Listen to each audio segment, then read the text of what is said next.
Trois drones abattus bousculent un équilibre que l'on disait figé. En quelques instants, leur trajectoire repérée, puis neutralisée, révélèrent une précision inattendue qui contredisait les certitudes technologiques extérieures et dévoilait une faille que personne n'avait anticipée dans ce rapport de force supposé immuable. Pourquoi cela devrait-il importer aux observateurs sous l'autorité d'Ibrahim Traoré? Peut-être un tournant stratégique imminent. Le récit promet ici plus qu'une simple analyse technique. Il expose les conditions précises qui ont permis à un pays aux ressources limitées d'inverser une dynamique longtemps imposée. Voici ce que cela signifie.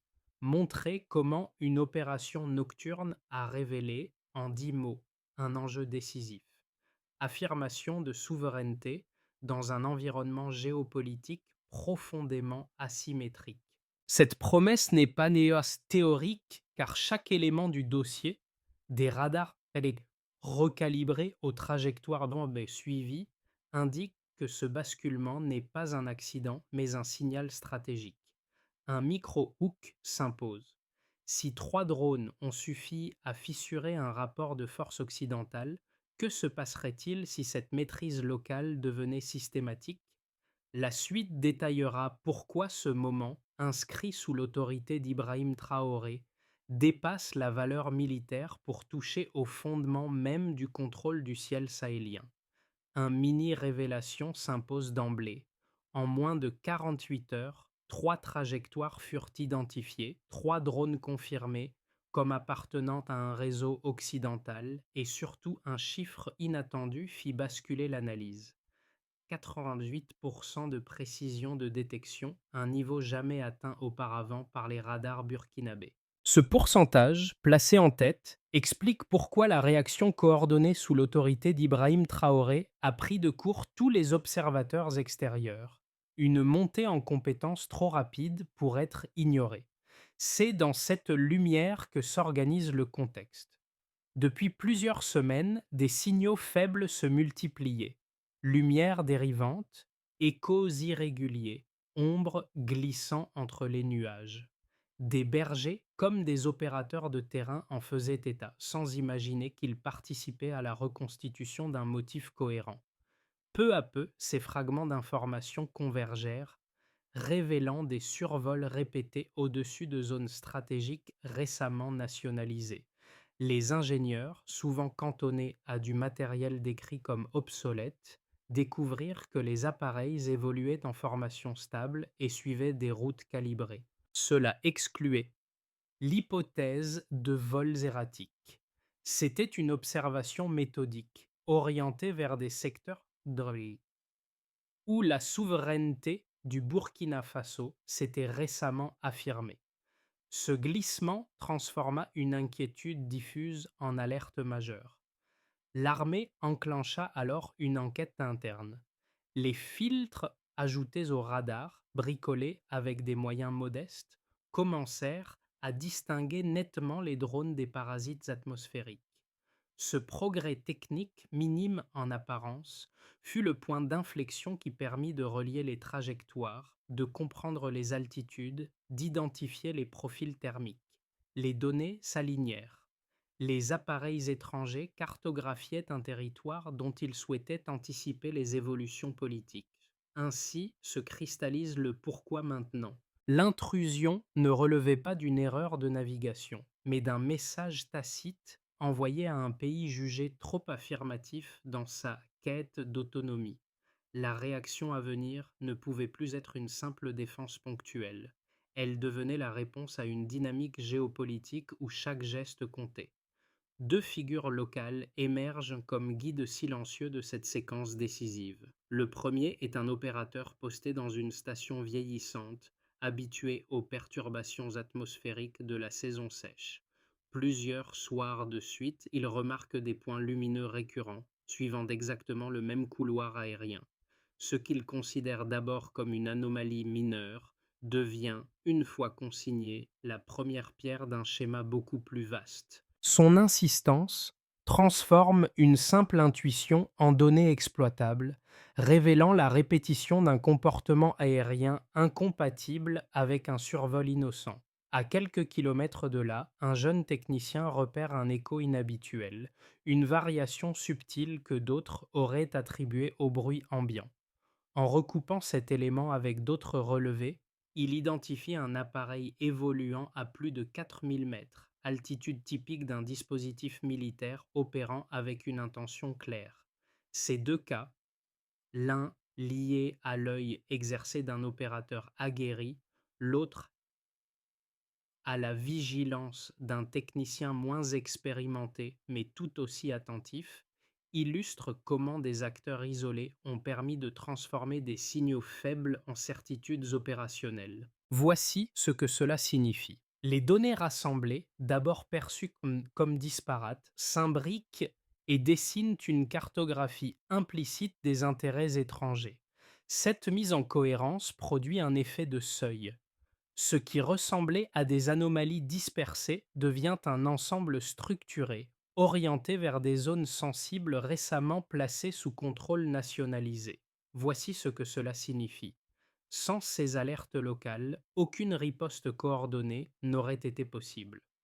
Avant l'activation de la riposte, les survols semblaient encore fragmentés, interprétés comme des anomalies isolées que l'on pouvait attribuer à des appareils civils ou à des perturbations saisonnières. Puis, sous l'impulsion d'Ibrahim Traoré, chaque signal fut réévalué, chaque trajectoire recoupée. Le déclencheur était là, un glissement d'une vigilance diffuse vers une alerte consolidée. Le Kekrouat survient lorsqu'un crépitement inhabituel apparaît sur l'un des radars les plus anciens du pays. Une variation si légère qu'elle aurait pu se noyer dans le bruit atmosphérique, mais qui répète sa signature à intervalles réguliers. Le lendemain, dans une autre station, un technicien observe un point lumineux effectuer une descente lente avant de remonter brusquement. Deux observations, deux lieux, un même motif. Ce ne sont ni oiseaux, ni appareils civils, mais des engins opérant selon une logique militaire. La chaîne d'incidents mineurs se soude enfin. Vient ensuite le chaos trao, la montée continue d'une tension désormais assumée. Les ingénieurs consolident les données, recalibrent les filtres des antennes, éliminent les parasites et isolent un faisceau de signaux répétitifs cohérents. Dans la salle de contrôle, les schémas s'accumulent. Couloir aérien, vitesse, altitude. La carte du ciel burkinabé devient une mosaïque vivante, lue minute par minute. Puis la bascule. Trois échos simultanés surgissent, avançant en formation serrée, altitude parfaite pour une surveillance de haute précision. L'opération jusque-là théorique devient imparable. Le moment décisif s'enchaîne en quelques secondes. L'ordre est donné. Les opérateurs verrouillent les trajectoires. La première roquette fend le ciel. Impact net, perte immédiate d'intégrité structurelle. La seconde suit, puis la troisième, chacune confirmant une maîtrise de tir que rien ne laissait prévoir au regard des capacités initiales. Dans la salle de contrôle, le silence s'impose non par incrédulité, mais par la conscience aiguë de ce qui vient d'être accompli. Puis arrive la deux champs, l'onde de fond qui dépasse largement l'acte militaire. Le retour au calme révèle que la neutralisation des drones n'est pas la fin, mais le début d'une recomposition stratégique. Le Burkina Faso vient d'établir un précédent, remettre en cause des dispositifs issus de programmes sophistiqués, avec des moyens limités mais une coordination rigoureuse. Et derrière cette réussite, un message tacite s'impose. La suite montrera comment ce basculement, amorcé sous l'autorité d'Ibrahim Traoré, redéfinit les rapports de force régionaux. Au départ, la capacité de détection burkinabé ne dépassait qu'un rayon limité, conséquence d'un parc radar vieillissant. Baseline fragile, performance modeste, latence technique fréquente. Puis survient la rupture. Sous les ajustements locaux impulsés par Ibrahim Traoré, une montée en précision transforme la donne, baseline, delta net, mesurable, indiscutable. Voici ce que cela signifie. 98% de précision. Un chiffre exceptionnel pour un système conçu pour des usages bien plus simples. Cette amélioration signifie qu'un opérateur peut désormais distinguer un drone d'un oiseau avec une netteté quasi clinique. La donnée devient un outil fiable, non un signal approximatif. En d'autres termes, ce niveau réduit drastiquement le risque d'erreur dans l'identification aérienne. Voici ce que cela signifie. 5000 mètres d'altitude d'interception. Le premier drone est abattu à cette hauteur, ce qui prouve que les projectiles locaux atteignent des cibles évoluant dans la haute atmosphère, malgré la puissance limitée des installations. Les trajectoires calculées d'urgence montrent une cohérence rarement attribuée à une armée dite aux moyens réduits. En d'autres termes, l'altitude démontre une capacité réelle à contrer des dispositifs militaires sophistiqués. Voici ce que cela signifie: temps de réaction réduit à moins de 40 secondes, une chute drastique par rapport au délai de plusieurs minutes observé auparavant. Ce gain d'efficacité, obtenu sans apport extérieur, indique une coordination interne affûtée, une division des tâches optimisée et une confiance accrue dans les signaux collectés. En d'autres termes, la rapidité de réponse améliore la précision des décisions opérationnelles. Ces trois mesures, simples mais déterminantes, déstabilisent les analystes extérieurs. Rien, dans les scénarios traditionnels du Sahel, ne prévoyait qu'un pays aux moyens limités atteigne une telle maîtrise technique. Pourtant, ici, tout converge: précision, altitude, rapidité. La neutralisation des drones n'était pas improbable, elle était devenue inévitable. L'analyse interne renforce cette lecture. Les filtres installés pour réduire les parasites atmosphériques dévoilent des échos jusque-là ignorés. Variations de fréquence, anomalies thermiques, répétition de trajectoires. L'assemblage de ces signaux faibles compose un tableau lot, clair. Les appareils étrangers suivent des profils de vol compatibles avec une mission d'observation prolongée, concentrée sur des zones récemment nationalisées. Ainsi, l'efficacité croissante transforme la posture stratégique du pays. Les opérateurs, autrefois limités, suivent désormais en temps réel des objets rapides évoluant à haute altitude. Ce renforcement technique, amplifié par l'ingéniosité locale, bouleverse la logique dominante. Voici ce que cela signifie. Comment expliquer qu'une structure légère défasse en quelques secondes des dispositifs issus de programmes militaires sophistiqués? Une réponse s'impose. La dynamique créée soit autour d'Ibrahim Traoré, faite de volonté politique, coordination rapide et refus des limites imposées par l'extérieur. Deux lectures opposées émergent dès les heures suivant la neutralisation des drones, chacune portée par des analystes extérieurs, persuadés de disposer des clés d'interprétation du Sahel. La première avance que l'abattage résulte d'un concours de circonstances, alignement fortuit des trajectoires, atmosphère favorable, et une part de chance impossible à reproduire. Selon cette perspective, un pays doté d'un matériel ancien ne pourrait verrouiller trois appareils sophistiqués sans intervention extérieure. Certains évoquent même un possible dysfonctionnement des drones ou l'hypothèse d'une aide technique discrète cachée derrière l'exploit burkinabé. La seconde lecture, plus sévère encore, estime que les radars locaux ont mal interprété les signaux. Dans les régions sahéliennes saturées d'écoparasites, disent-ils, identifier correctement trois drones sans réseau technologique avancé serait improbable. Si trois appareils ont été touchés, ce serait davantage par accident que par stratégie maîtrisée. Ces deux thèses, cohérentes en apparence, rencontrent pourtant un obstacle solide: les données consolidées en interne. Les radars recalibrés ont isolé pendant plusieurs jours des signaux répétitifs, compatibles avec des formations de vol stables et orientés vers des zones sensibles. Les trajectoires abattues, 5000 mètres, 4800 mètres, 4500 mètres, ne correspondent pas à des profils erratiques.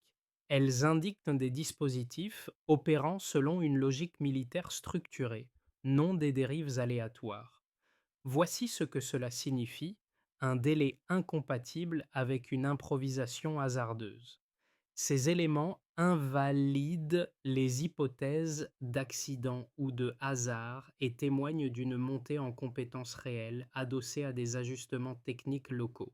Ainsi, la réponse la plus robuste n'est ni l'argument de la chance ni celui de la méprise, mais une lecture fondée sur la convergence des preuves. Une dynamique technique et stratégique impulsée par Ibrahim Traoré a permis une riposte calibrée à partir de signaux longtemps sous-estimés. Un détail change tout.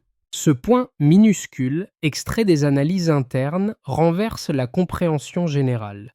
Les drones étrangers n'étaient pas seulement des vecteurs de surveillance, mais les éléments d'un système coordonné, capable de cartographier précisément les zones récemment nationalisées. Leur présence ne relevait plus de l'espionnage opportuniste, mais d'une stratégie algorithmique visant à anticiper les mouvements politiques du pays. Sous l'impulsion d'Ibrahim Traoré, les données consolidées révèlent une logique cachée, des trajectoires modulées selon la densité minérale, des vitesses ajustées près des installations sensibles, des altitudes réduites lors de passages répétés.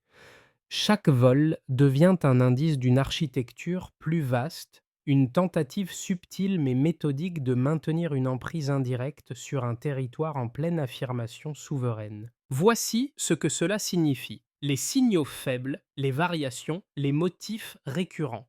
Rien n'était improvisé dans ces incursions, tout suivait une intention calculée.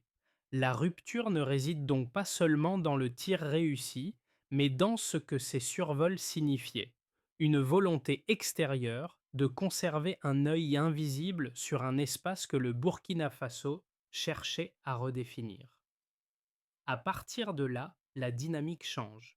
Ce n'est plus une simple neutralisation, c'est la révélation d'un affrontement silencieux où chaque altitude, chaque vitesse, chaque écho était un message codé.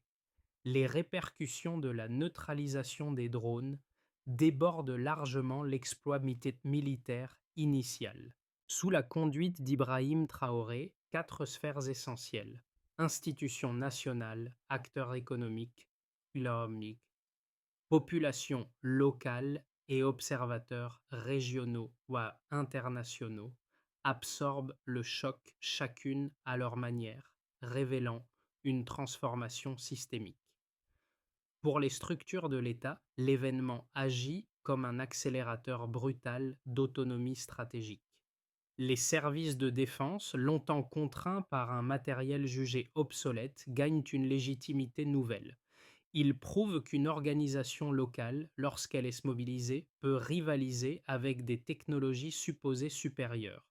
Cette confiance permet de justifier des réformes accélérées: modernisation progressive du réseau radar, centralisation des signaux de veille, création d'unités mixtes ingénieurs-opérateurs. L'administration prend conscience qu'un précédent est établi: défendre le territoire sans dépendre exclusivement d'appuis extérieurs devient possible. Pour les secteurs économiques, notamment les entreprises liées aux ressources minières, l'impact est immédiat. Les zones ciblées lors des survols deviennent des priorités absolues. Une extraction sécurisée signifie des revenus mieux protégés, donc un pouvoir de négociation accru. Les investisseurs régionaux, jusque-là hésitants, revoient leur perception du risque. Un pays capable de défendre ses infrastructures attire des partenariats plus solides. Cette dynamique encourage les décideurs économiques à envisager une stratégie d'intégration verticale: exploiter, transformer, sécuriser. Les intrusions aériennes ont révélé les failles. La réponse burkinabé montre comment les combler. Pour la population, l'effet est presque immédiat et profondément psychologique. Dans les villages comme dans les centres urbains, l'annonce, même officieuse, suscite un sentiment rare de fierté collective. Le ciel, longtemps perçu comme un espace confisqué par des technologies extérieures, redevient un symbole tangible de souveraineté. Cette réappropriation modifie les discussions ordinaires. Si l'État peut se défendre dans l'ombre, il peut peut-être avancer dans d'autres domaines où les dépendances semblaient insurmontables. La confiance populaire nourrit alors les ambitions internes. Enfin, pour les acteurs régionaux et internationaux, l'incident crée un électrochoc.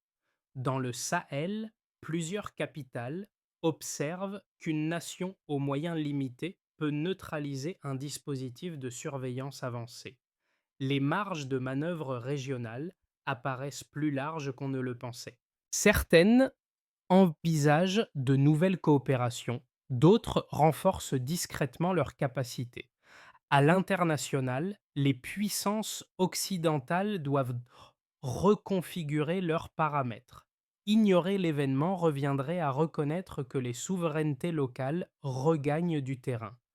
Les think tanks évoquent un inflection point, un moment charnière où le Burkina Faso impose une relecture des rapports de force au Sahel. L'ensemble de ces effets forme un choc systémique, militaire, psychologique, économique, géopolitique. Voici ce que cela signifie. La décision initiale d'Ibrahim Traoré de ne pas subir mais d'agir. Trois trajectoires possibles se dessinent pour les 6 à 12 prochains mois, chacune porteuse d'opportunités, mais aussi de risques profonds pour, pour le Burkina Faso. Ces scénarios n'annoncent pas l'avenir. Ils décrivent des chemins plausibles dépendant de décisions techniques, politiques et régionales qui prolongent l'élan initial créé sous Ibrahim Traoré. Voici ce que cela signifie. Consolidation prudente. Les autorités poursuivent la modernisation du réseau radar en s'appuyant sur les ajustements qui ont permis la neutralisation des drones. Les équipes locales sont renforcées, la coopération régionale se structure en protocoles minimaux d'échange de signaux. Les puissances occidentales, sans reconnaître publiquement leur implication dans les survols, ajustent leur stratégie en optant pour davantage de discrétion. Le Burkina Faso sécurise progressivement son ciel et évite l'escalade directe. Résultat, souveraineté consolidée, environnement encore fragile, mais dynamique interne stabilisée. Voici ce que cela signifie. Intégration régionale et montée en puissance. L'exploité technologique agit comme catalyseur pour plusieurs nations du Sahel. Un réseau régional de défense aérienne émerge, articulé autour de formations communes pour ingénieurs, techniciens et opérateurs. Les investissements interafricains augmentent, permettant de protéger les zones minières et les infrastructures énergétiques, avec des retombées économiques directes. L'intégration verticale, exploitée, transformée, sécurisée, devient un modèle régional. Ce scénario voit l'Afrique passer d'une position spectatrice à une position d'actrice dans la réorganisation sécuritaire du continent. Voici ce que cela signifie. Réaction coercitive et pression extérieure. Les puissances touchées interprètent la neutralisation des drones comme un affront. Des sanctions spécifiques apparaissent, les pressions diplomatiques s'intensifient tandis que des opérations clandestines tentent d'éroder les positions stratégiques du pays. Certains groupes internes reçoivent un soutien extérieur discret, ouvrant un risque de guerre par procuration. Le Sahel se polarise davantage, rendant instable tout progrès accompli. La souveraineté demeure, mais au prix d'une tension prolongée. Dans chacun de ces scénarios, une question directrice prévaut. Comment transformer une victoire ponctuelle en stratégie durable sans surestimer ni sous-estimer les forces en présence? La réponse réside dans la capacité à articuler technique, coordination civile-militaire et choix diplomatiques cohérents, ce qui dépendra, en grande partie, de la continuité des orientations impulsées par Ibrahim Traoré. Au-delà des dimensions militaires ou géopolitiques, cet épisode touche directement celles et ceux qui observent le monde se transformer. Trois cercles: étudiants et jeunes professionnels, cadres économiques, citoyens engagés, perçoivent l'événement chacun à leur manière, révélant la profondeur sociale du choc provoqué par la neutralisation des drones. Pour les étudiants et jeunes professionnels, cette histoire rappelle que même dans des environnements réputés asymétriques, la marge d'action existe. Le cas burkinabé montre qu'une combinaison de vigilance, d'analyse de signaux faibles et d'ingéniosité technique peut renverser des structures que l'on croyait immuables. Comprendre comment des équipes locales ont assemblé des fragments d'informations pour en faire un plan cohérent devient une source d'inspiration concrète pour celles et ceux qui se préparent à aller dans des secteurs complexes, de l'ingénierie à la gestion de crise. Pour les cadres économiques et décideurs, le message est tout aussi direct. Les infrastructures ne sont jamais neutres. Les zones minières, particulièrement ciblées par les survols, illustrent la nécessité d'une culture de vigilance continue. Une économie capable de protéger ses sites sensibles peut négocier différemment, attirer des investissements plus solides et réduire des vulnérabilités longtemps considérées comme structurelles. Voir un pays aux moyens limités réorganiser sa défense aérienne réveille une intuition essentielle.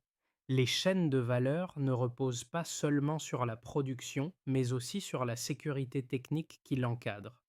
Pour les citoyens curieux ou engagés, l'épisode ouvre une réflexion simple mais puissante. Comment réagir lorsqu'un système semble trop vaste, trop verrouillé, trop inégal? L'exemple burkinabé montre que la transformation ne commence pas toujours par des décisions spectaculaires, mais par l'attention portée à ces signaux faibles qui, mis bout à bout, dessinent le chemin d'une action possible.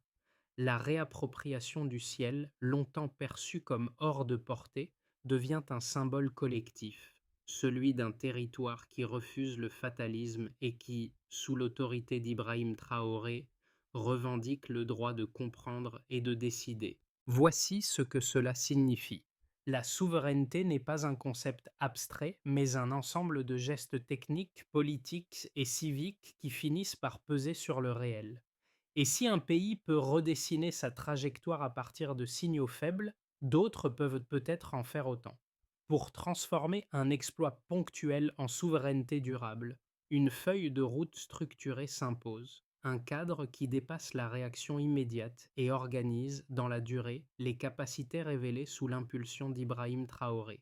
5 étapes, toutes interdépendantes, peuvent constituer l'ossature de cette consolidation. Pour aller plus loin, institutionnaliser la formation technique. Les ingénieurs, techniciens et opérateurs qui ont improvisé des solutions efficaces doivent devenir la base d'un vivier permanent. Intégrer des modules de détection aérienne, cybersécurité et analyse de signaux dans les établissements nationaux permettrait de stabiliser des compétences trop concentrées sur quelques équipes isolées. La souveraineté commence toujours par une maîtrise interne des savoir-faire. Pour aller plus loin, unifier et moderniser le réseau radar. Les améliorations bricolées durant la crise doivent être systématisées. Un réseau connecté, synchronisé et capable de réduire les parasites atmosphériques accélérerait la détection et réduirait les angles morts. Des stations secondaires déployées autour des zones sensibles renforceraient la cohérence nationale. Cette étape donne une architecture technique pérenne à ce qui n'était au départ qu'une série d'ajustements d'urgence. Pour aller plus loin, construire une coordination régionale réelle. Voici ce que cela signifie. Survols étrangers, trafics transfrontaliers, vulnérabilité liées aux zones minières et énergétiques. Une coopération, même minimaliste, d'échanges de signaux, d'exercices conjoints et de protocoles communs formerait une ligne de dissuasion régionale. Cela placerait le Burkina Faso non plus comme un acteur isolé, mais comme un pivot stratégique. Pour aller plus loin, Protéger les zones minières et infrastructures sensibles. Les survols l'ont démontré. Ces espaces constituent des points d'intérêt majeurs pour les acteurs extérieurs. Une cartographie des risques, révisée régulièrement, permettrait d'ajuster la surveillance et d'empêcher toute reproduction d'incursions systématiques. Sécuriser ces sites, c'est renforcer la capacité du pays à négocier et à valoriser ses ressources.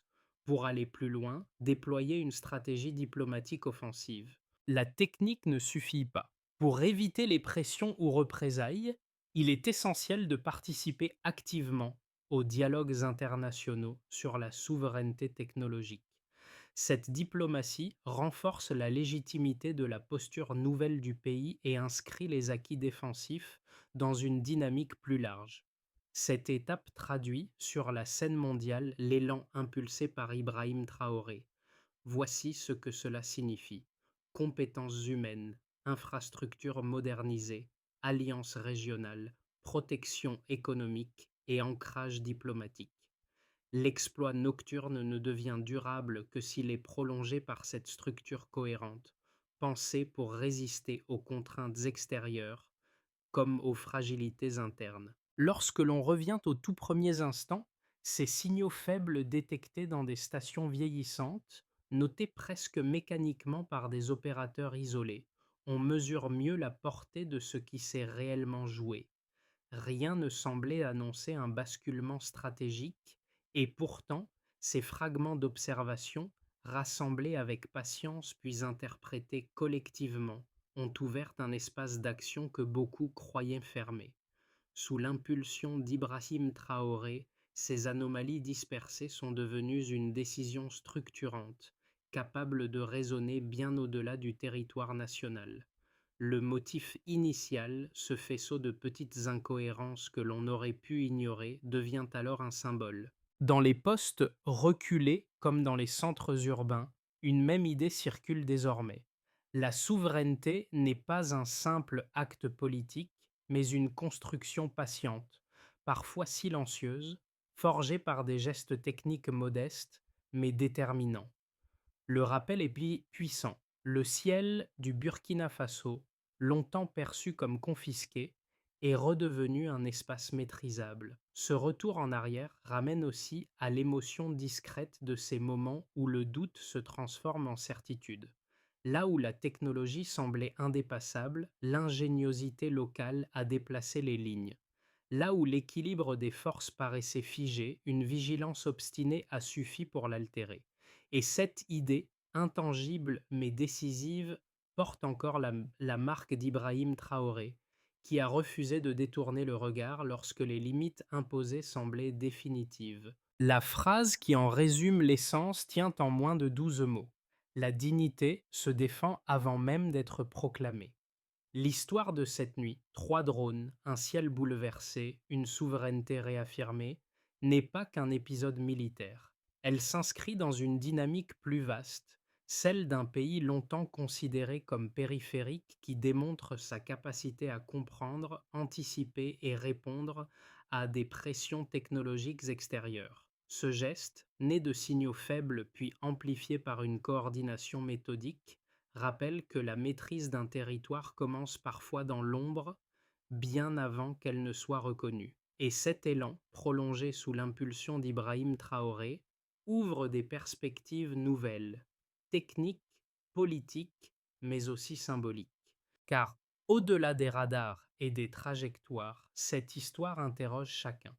Qu'est-ce qu'un espace que l'on croyait inaccessible peut devenir lorsque l'on cesse de le considérer comme perdu?